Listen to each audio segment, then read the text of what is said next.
This video will show you how to pair your R10 with Garmin Golf app. Approach R10 is a Doppler effect radar providing you many golf metrics using both direct measurement and estimation. With Garmin Golf app and R10, you can play virtual games with your friends.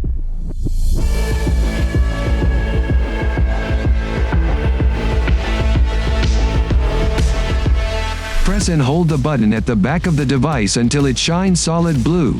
Then open Garmin Golf app. Select More on the lower right corner.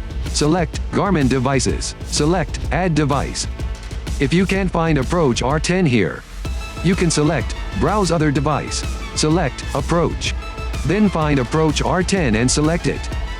After successfully pairing them, you will see flashing white indicating standing by mode. That's it. Thanks for your watching.